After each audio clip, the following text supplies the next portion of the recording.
Hey, what's going on, guys? What's going on? I hope you guys are having a good day. I'm Dr. Watkins, and I want to say hello to everybody. And I want you guys to listen to the music for a second while we get set up here.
Okay. I hope you guys can hear me okay. I'm looking at my microphone. It's giving me some weird issues. Hey, Jade, are you able to hear me okay? Yep, sounds good.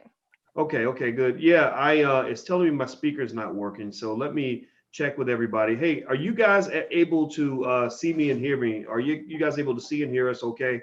If you can see and hear us, just say yes. So that way we know that we're coming through okay. If you can't see and hear us, then I guess you won't say anything because you can't see and hear us. So let us know if you can see and hear the conversation. Okay, I see yes, sir, Twan. Thank you, Della and Anthony. All right, Larry, Jay, Hubert, Strawberry, D Love. Good to see y'all. Good to see you today. And I'll tell you, I appreciate you guys very, very much. It is awesome to hang out with you. I want to say welcome to Dr. Boyce Watkins or drboycetv.com, the home for intelligent Black people. I'm looking at my microphone. It's acting a little bit weird. So what I'm going to do is I'm not going to talk as much right now. I'm going to actually pass some of the discussion on to my special guest today, Miss Jade Arrindell. Jade is with flynubianqueentv.com. And Jade actually wanted to tell me about something crazy that this white lady did. You know, white folks be doing crazy stuff every single day of the week. And so this is kind of interesting to hear about. So Jade, can you tell me about what you read about today?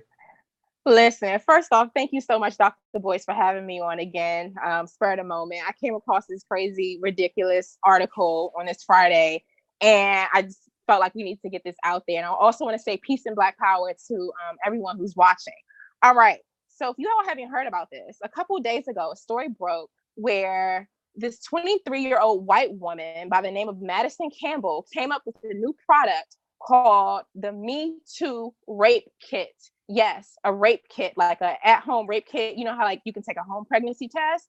Well, she created this product where if someone is allegedly raped, let's say if you're raped or someone you know is raped, you're supposed to spit on the thing, you know, swab it, and then send it into some lab, and then they can kind of come up with some DNA results or whatever to implicate the accuser or the person who raped you, right? Use like with their bodily fluids. This is highly problematic for so many different reasons, but the scary thing is this isn't the only company that has a product like this, right? So this woman, Madison Campbell, created her product, and it's called Me Too. It's called Me Too. It says swab, spit, seal, and then you mail it in, right? And so 2 states so far, New York State as well as Michigan, have put cease and desist orders on these rape kits, right? They want people who are victims of sexual violence to actually go to law enforcement, go to the hospital and get this stuff done by professional doctors or nurses, nurse practitioners, and not do this in your own home. The scary thing about this for me, well, first of all, like the title of Me Too on this was just like, it rang like so many bells went off in my head and so many red flags, Dr. Boyce. The issue I have with this is that like, if people are assessing the bodily fluids of rape accusers, right, or from sexual assault violence, and tampering like with those bodily fluids, they can become contaminated, et cetera, et cetera. But if you have this kit at home anyone could swab someone's DNA from a toilet or from consensual sex or anything, and then have it as evidence and claim that anyone raped them. And so I find this to be highly, highly, highly problematic, especially in a culture and a climate where I know for a fact Black men are the main targets of like this Me Too hysteria, the Me Too movement, right? This Me Too climate. I found it quite troubling, and so many questions, and I just see so many different ways that this can go wrong. And I also wanted you to weigh in on this as a male, Dr. Boyce. Okay, well, yeah, I've been a man for most of my life now. Actually, my That's whole good life. to know. Okay. I need to say whole life, so we don't get no conspiracy theory started. I was reading about this, and I'm glad you brought this to my attention because I think it's important to talk about these things. And the lady who created the rape kit, she's 23 years old, and her name is let's see, her name is it? Oh, sorry, that's the name of the Attorney General. It's Madison Campbell. Madison Campbell. Okay, Madison Campbell is 23 years old, and she was in Silicon Valley, and she came with the idea of allowing for a rape kit to be used in the home, where you can, I guess, take the DNA and put it all in the bag and the clothes and everything, to allegedly prove that you were raped. Now, fortunately, Letitia James, I think, what is she? Is she the Attorney General of New York? Yes, right? I'm going to say shout out to Letitia James. She's a Black woman. She's the first Black female Attorney General of New York State. I usually don't shout out when Black people become the first of anything in a system of racism and white supremacy, but I think this is a special accomplishment. She was a public advocate for the state of New York. I voted for her multiple times, and she ordered a cease and desist on this Me Too kit and the Persevere kit. So that's the other company. The other one's called Persevere Kit. So she put a cease and desist selling and marketing the controversial products. And that was reported by CNN. And Letitia James actually also did a press conference about this a couple days ago. So this is something she feels very, very strongly about. She's saying, like, if you get raped or anything, please go to the nearest hospital and take a police report and go through law enforcement. Now, Madison Campbell and her 23-year-old white privilege, right, has given interviews, I believe to BuzzFeed it was, that she said that she is not going to stop selling and marketing or attempting to sell and market her product, despite what law enforcement agents are saying, and despite like what Letitia James has said coming out of New York State, as well as the Attorney General coming out of Michigan as well. So she feels like she's going to go ahead and do her and get this product out there in the hands of women. Interesting. Well, and by the way, everybody, I'm talking to Jade Arrindell from FlyNewBeingQueenTV.com, and we're talking about this new do-it-yourself rape kit that the Me Too rape kit that you can do at home. And a couple of attorneys general have sent cease and desist letters. The Michigan Attorney General, Dana Nessel, also sent a cease and desist letter. Everybody, please hit the thumbs up button, share, and subscribe if you haven't done that. Also, hit the notification bell if you want to be notified every time we go live on this channel. Welcome to everybody on Instagram. Instagram's The Real Boyce Watkins. If you want to go follow us on the gram, we have a lot of really intelligent Black conversations there also. So feel free to go to The Real Boyce Watkins. And also, Jade is going to be at the All Black National Convention next weekend in Houston. If you want to know more, go to allblacknationalconvention.com. That's allblacknationalconvention.com. So, I think that what was interesting to me, Jade, about the case when I read about sort of what was going on was, first thing was, I was really glad that you sounded the alarm on this, because I think, instantly people are going to say, oh, well, why not? What's wrong with that, right? Because, Madison lays out, a good case for, people being afraid to go to give up their privacy and go to a hospital and the police and things like that they'd rather do things in the comfort of their own home.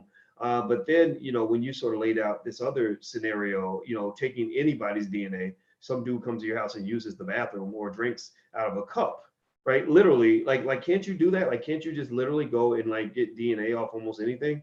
And somebody swabs you. And absolutely. I would never do this, but a woman could sexually assault a man or rape a man or date rape him, right? Like Cardi B him, and take his bodily fluids and then swab him and submit this stuff in as evidence of sexual assault. without going to law enforcement or documenting any of this, for any of it to stand in the court of law. And so it's just really, really dangerous. And then not only that, like touching and doing stuff with other people's bodily fluids anyway. I mean, even if it's on you, you know, clearly if you're a victim, unfortunately, of sexual assault or rape, that happens. But that's why you want a medical professional to handle this and have law enforcement document it so a person can be prosecuted appropriately. That's why we have systems in place to handle these sorts of things, and not take vigilante Me Too justice into our own hands as women. I do not support that at all. Well, you know, and yeah, I mean, DNA is easily contaminated, right? So if you got people, you know, thinking that they're little scientists in their house, it's kind of crazy. And I think that I really honestly feel that only the white female privilege would allow somebody to have the audacity to even think that this makes sense. You know, this idea that I can be judge, jury, and executioner on somebody's future. And that I can, and if you act like you don't believe me, then I can guilt trip you and basically say you're just like the rapist because you won't allow me to come in and tell any story I want and do whatever I want to whoever I want, right? You know, I think that that's what's interesting. I remember they had a hashtag that some of the Me Too people were using, and it said something like "believe women." You know, like that was the hashtag. Like if you don't believe everything any woman says anywhere, then you are a sexist. And I think logical people are thinking that's kind of crazy. You know, if you had a hashtag like "believe men" or "believe black people," like, you know, like, no, like black people lie, men lie, women lie, everybody lies, right? And also when you're talking about something like rape, rape is not something that, you know, is like going to get you a slap on the wrist. You know, sexual assault is going to ruin your life. Like, you're going to go to prison. You could die in prison easily. You know, get raped in prison. You know, there are innocent people that have gotten raped hundreds of times in prison for something they did not do, right? So, you know, I think just for the sake of safety, I don't think this thing is safe to have on the market. Now, let me ask you this. Is there an indication? I noticed that the attorneys general did not take it off the market because of what we're saying. They took them off the market for specific reasons. You know, the product doesn't list the price on the website. I think there were some other things that they mentioned, some technicalities. So do you think, what if the company comes back and says, okay, we fixed all those things, now let us go, let our product be free? What do you think will happen there? I'm not sure. Well, but I think with the right investors or the wrong investors, but if people are willing to get behind this with an agenda, which I foresee that being a high probability. I already went on Twitter. This product is getting a lot of praise within feminist circles, and I'm seeing it like being retweeted and people are talking about it, which is really, really scary. I think in the event of that happening, that what you just said, I think there needs to be a massive movement for there to be a lot of backlash, community backlash to get this thing barred. Because again, like, what are I mean, I don't know. I haven't seen one of these things, but what are the instructions? How is rape even being defined for the uses of this product? And I think about this because I think about the young man, the Black man, I believe he was a football player. You advocated for this brother earlier this year who is now serving a jail sentence or in prison for rape. But he actually didn't rape the young lady. I think he kissed her or something. Do you remember the young man's name? Albert Wilson. Yes, Albert Wilson. Free Albert Wilson. Yeah. Right. So, you know, rape, sexual assault, while we know what it is in layman's terms, but within the court of law, and then also with people's understanding of what rape is, like, oh, someone kissed me on my neck, or someone, you know, grabbed me, or I said yes, and then anything. I just think that this can be used as a weapon of mass destruction to incarcerate more and more people who are actually not committing rape. And I can just see people using it to lie on people that they don't want, that they want to get back at, like, you know, some sort of vindication or retribution. I think that makes it really, really dangerous.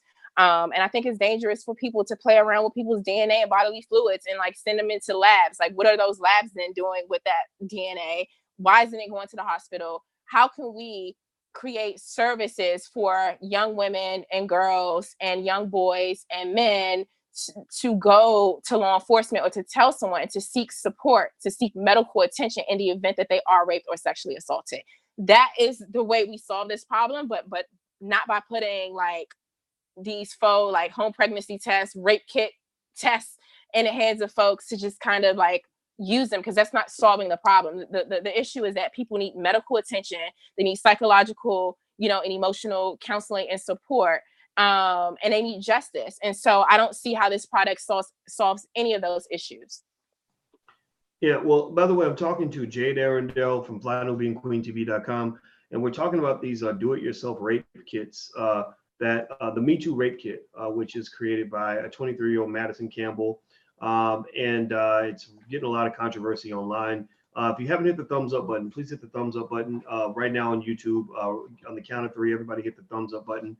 1, 2, 3, thumbs up, thumbs up, thumbs up. Everybody also hit that notification bell. Please hit the notification bell. And also don't forget, this week, Jade is going to be joining us in Houston at the All Black National Convention.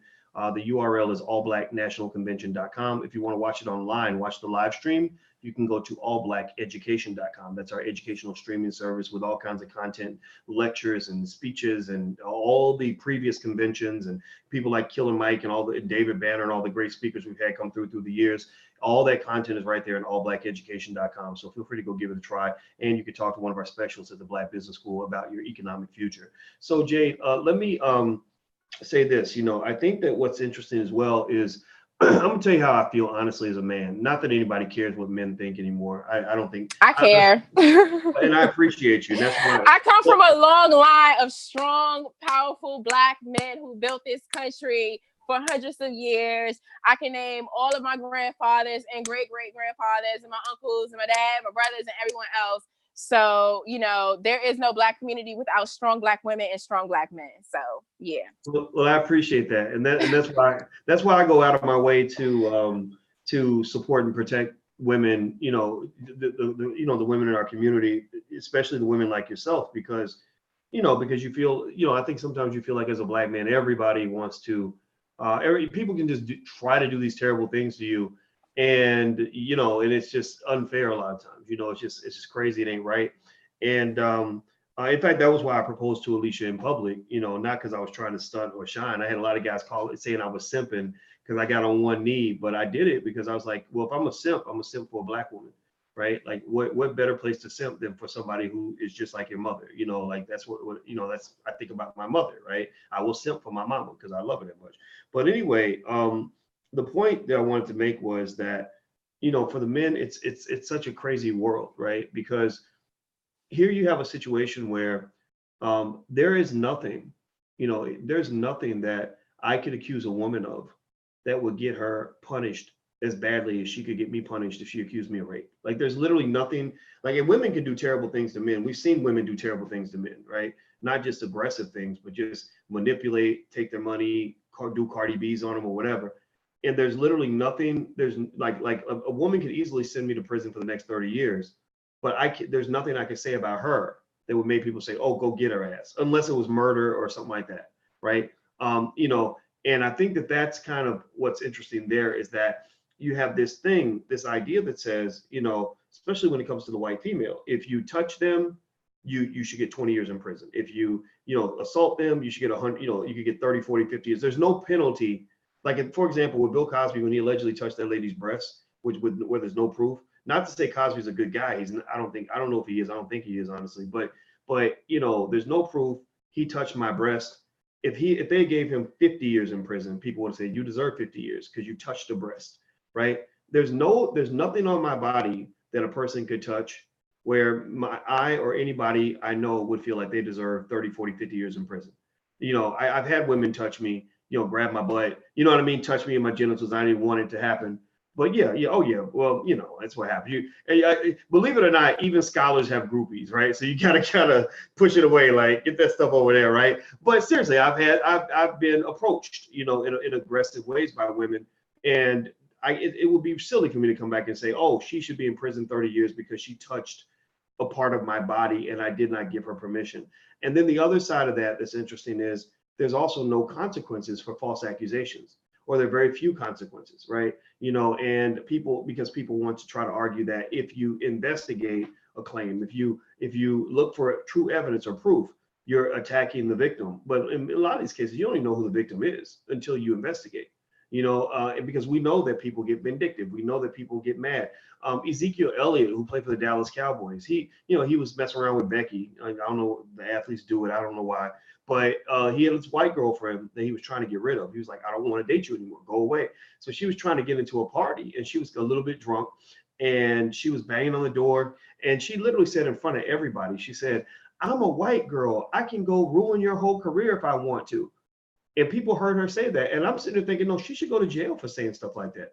That's almost like a type of terroristic threatening, in my opinion. When I threaten to lie on you and send you to prison for 10 years or whatever, that's terrorism. Like that's just like a man saying, you know, bitch, I'm gonna beat you up, I'm gonna kill you. You know what I mean? Like if a man talks like that to a woman, he's gonna get in trouble for that, as he should, right? So I'd like to get your thoughts on that. I don't have any questions. I just had to make that statement. I appreciate you listening. Yeah, I'm sorry that you were assaulted and fondled and grabbed and groped. I do think that I think that there are some double standards when it comes on to our idea of what sexual abuse looks like. And we usually automatically envision it as like males being aggressive towards or taking advantage of, raping, assaulting women. But it also looks like, you know, adult males assaulting girls, males assaulting boys, women assaulting boys, women assaulting girls, etc., etc., etc. So I think that we need to really look at all sides of what sexual abuse and rape in our society looks like. And not give anyone a pass for that type of behavior, to have people held accountable for that behavior, and, you know, not to make excuses for it. But then also, I find it really dangerous where like every allegation is something that's supposed to be taken as factual, when in fact, like, you know, when sometimes there is no evidence, right? Now, for victims, I mean, clearly we want victims to come forward and tell their stories. And for a lot of reasons, a lot of psychological and emotional trauma that comes along with sexual abuse and sexual violence, I can understand why, you know, those who are abused may be reluctant to come forward. Especially, I mean, I can understand it from a female perspective, but if I had to guess from a male perspective, people could have some reservations about like coming forward about it or seeking support, because men traditionally may just not think that what's happening to them is actual abuse or rape, right? It's something that's normal, or it's like some, you know, wild like sexual endeavor or experience. So even if they do feel hurt and taken advantage of, they could feel like they'll be viewed as a punk or lesser than a man because they were assaulted or they were a victim of sexual assault. So I definitely see the double standards in terms of like male and female. But when we talk about sexual assault within the context of race relations, right, between black and white, between black men, accusations of black men assaulting and raping white women, we know that historically there have been life and death consequences for that happening, and that still play out to this day. So yeah, I totally agree with you. I agree with you. Unfortunately, it's really sad. It's unfortunate, but it's the reality. And I think that like white women holding so much power over black men, and also white women holding a lot of power over black women, social power and systemic power, it becomes very, very problematic when you have like some of these white feminist causes or organizations advocating for things or putting messages out there, just believe women, or like, you know, people going along with the bandwagon of like seeing black males as aggressors and abusers and rapists, or, you know, super predators, is highly, highly problematic. And I think that this product can be used as another weapon within that war, that racial war, and the war like within sexual assault and gender and all of these other things. Yeah, yeah. Well, it does seem like, well, first of all, I'm gonna say this, when I did get grabbed, you know, I always tell everybody in the audience a story about, I told it not too long ago, the story about the lady at an event who was trying every now and then, like if I do like some sort of event or something, there'll be some aggressive lady who, you know, does something where I always miss the signals. Like, well, there was one event where the lady was waiting around for everybody to get done. That's what they do. They'll wait around until everyone's gone so they can then tell you what they really think. And I didn't even notice. And I got in the car and drove off because she was sat there waiting like for a whole hour and a half while I was signing all the books. And my friend said, she was waiting for you, right? And I was like, she was. I totally missed it. So I totally like left her there, right? Because I was like, well, I didn't know why she was waiting, but whatever, And so the once there was a lady waiting around, and she literally came up and she didn't grab me, but she put her like boobs on my shoulder, like she got real close and put her breasts like on my shoulder, and the thing was, we laughed and left the situation. I was like, okay, thank you very much, and you have a nice day. And and the honest to God truth is that I think that there should be a double standard in terms of what defines assault or harassment. As a man, I'm not going to be bothered by that. I know it's hard. It would be hard for a woman to rape me. It's possible. Anything's possible. I know, right? They drug you. They do a Cardi B on you, put something in your butt, right? Then that's when you're traumatized, right? But if a woman just walks up and she puts her hand where it shouldn't be or tries to kiss you and you don't want to kiss her, you back her off. You know what I mean? And you say, look, back up. Thank you very much, but have a nice day. And so I don't really think, as a man, like I don't need the cops. Like I don't need counseling. I'm not feeling like just, the way I think I would feel if I were a woman. But I think at the same time, I think that I think that there's just sort of this weird chaos where the other side of the chart, they're turning everything into a type of rape. You tell a woman that she's attractive, oh, you're just like the rapist. Like they're Or lumping people harassment. in, Yeah, like or harassment. yeah, Oh, you sorry, ask I her out said on a or date, you're being yeah, like persistent. harassment. Yeah, yeah. Things are perceived as rape or harassment, right? Like you're being an Yeah, aggressor. yeah, Yeah. yeah, and I feel like that's like white females kind of having this public temper tantrum where because they're upset about the men that they've dealt with are just mad at men, and men get mad at women. I know a lot of divorced men who are pissed off because they lost half their stuff or lost their kids or whatever. And if you listen to them talk and they get around each other, they'll start saying horrible things about women. And so I see this as kind of being the female version of that. Like we're literally going to go beyond empowering ourselves and turn ourselves into bullies. Where as a collective, we can just seek and destroy any man that we don't approve of. Now, the guys that we like, if a guy tells me I'm pretty and I'm happy about that, then that's different. But if he tells me I'm pretty and I'm not happy about it, then I'm going to treat him like a rapist, or I'm going to destroy, I'm going to ruin, take it, get him kicked off his job. Like literally just even dating as a man who's in a public space. I remember just being like, not scared, but feeling like I had to spend 6 months just kind of observing you to just see what kind of person you were before I would even go on one date with you. Like before I met Alicia and everything else, I was just like, there's so many people that want to get close to you because they're like, oh, I want to be next to this person that I think can do certain things for my life. It's a come up, it's an opportunity, whatever. And for some men, like I think the athletes or whatever, they think that's like a flattering thing. They're happy about that. But what they don't understand is that once you get close to somebody like that, they get power over you because they can walk out. You could go in a room and then they can walk out of the room. Nobody knows what happened in that room, and they can tell a whole fucking story and fabricate a whole fantasy, a whole damn lie, and everybody's gonna believe it just because you're a black man.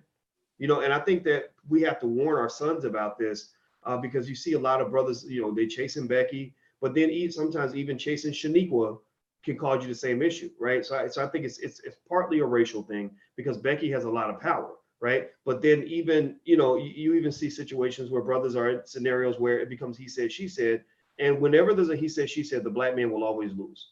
Nobody will believe the black man. He has to have proof. He has to have text messages or something. If he has no proof and she has no proof, then her word will be proof in the eyes of some people. So I'll let you get the last. Interesting. Please, I'll let you have the last word on this. Yeah, so I was thinking about, because I want to balance out the conversation a bit more and bring in a little bit of like my perspective as a Black woman, right, growing up. Um, I was not, I don't think I understood that like boys and men could be raped and taken advantage of sexually as well until I got like a little bit older, like maybe into my teens, like late teens, and definitely in college, but like into my teens.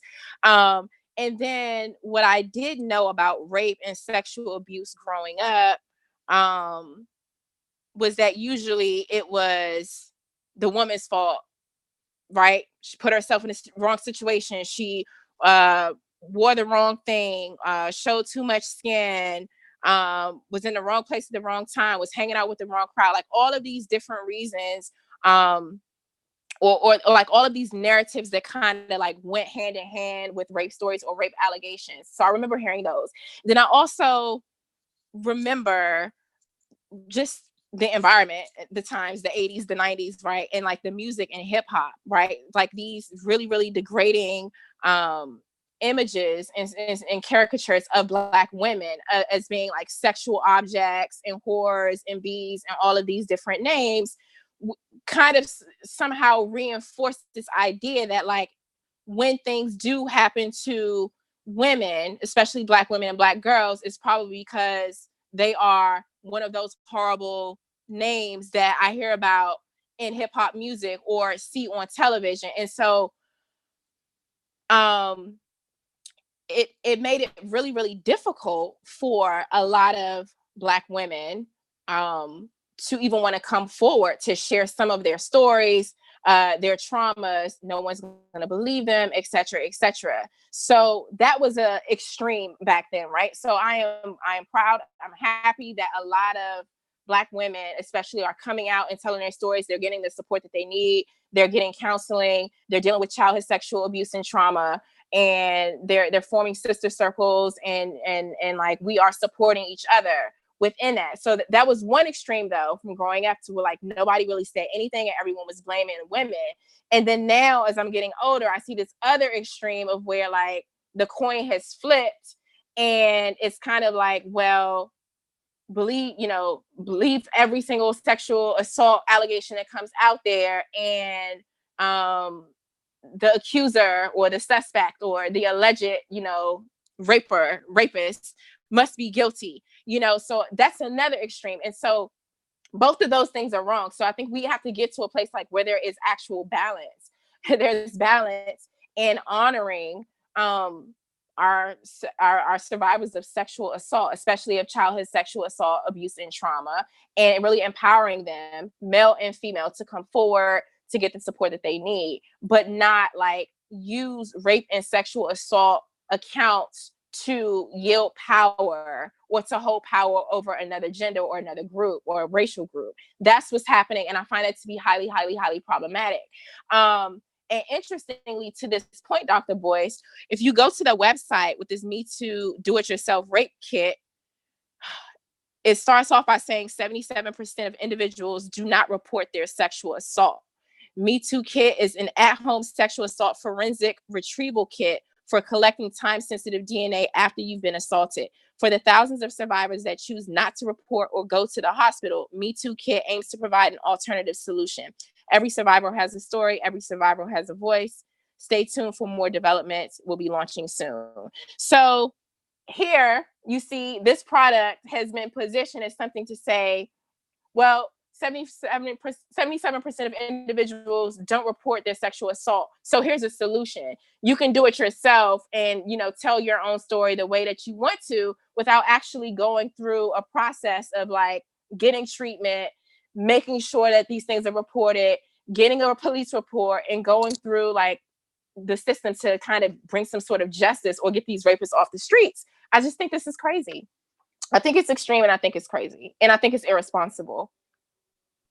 Well, I think it's all those things, and thank God that the world sees the same thing we see, because it is irresponsible. I mean, it's kind of taking responsibility out of the hands of the person, who's making the accusation. You try to get somebody locked up, for 20 years, you better bring some proof. I don't care what you accusing them of. We can't we can't send innocent people, potentially innocent people, to prison because somebody feels like they have a story and they didn't feel comfortable telling it when it actually happened, right? So, so speaking of our love for Black women and Black women loving Black men, Dr. Alicia has come in and she is writing me little notes, which she does so she doesn't interrupt my podcast.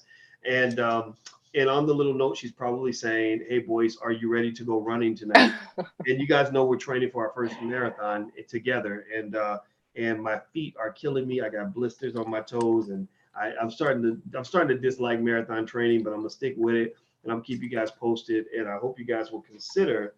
Okay, it's supposed to rain. Okay, well we can still run. All right, so I got to get up out of here, guys. So so I want to say thank you very much to my guest, Miss Jade Arrindell.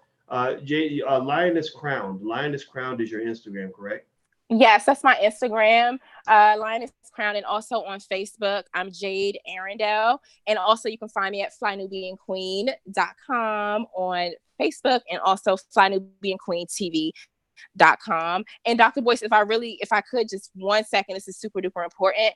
I just want to remind the audience is that, like, if you are a victim of sexual abuse, sexual violence, or rape, the first thing you need to do is try to get to a hospital. Definitely tell someone, get to a hospital, get a police report, make sure you get examined and treated. Please, please, please, please. Right. Excellent. Well, thank you guys for hanging out. And this conversation was brought to you by the Black Business School. If you want to get started and want to build your future with your family, go to theblackbusinessschool.com. We have PhDs, experts. We just added a Forex class as well. And so feel free to go check out theblackbusinessschool.com. Right now, we have people on the line right now that will talk to you about your future, your personal wealth plan, what your goals are for the future, all these things. So feel free to go to theblackbusinessschool.com. By the way, Jade, I see Miss Vicky Dillard in the house. So it's always nice to see Miss Vicky Dillard. And, yes. And thank you, Ingrid Taylor, and everybody else. And Vicky and Jade are going to be at the All Black National Convention next week, where a bunch of really smart Black people are going to get together and have a really great time and really build and make plans and all these other great things that we love to do every year. It's like a big family reunion.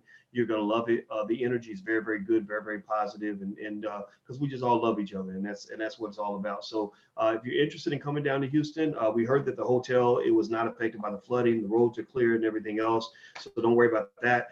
You can go to allblacknationalconvention.com. That's allblacknationalconvention.com. If you can't make it, you want to watch via live stream, you can sign up at allblackeducation.com and get access to the live stream. And also after the convention is over, I'll be in New York. So you can go to drboycenewyork.com if you want to check that out. And also don't forget to join Black Enough, which is our social media platform for Black people. So so Jade, you should also join Black Enough. I think you would like it. I don't know if you're on there. I'm on it.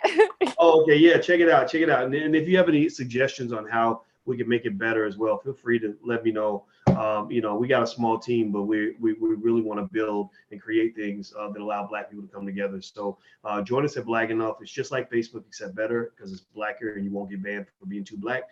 And so without further ado, we're out of here. Have a good night, everybody. Thank you so much, Jade. I appreciate your time. Thank you. All right. See you guys soon. Take care. Bye, Jade. Bye.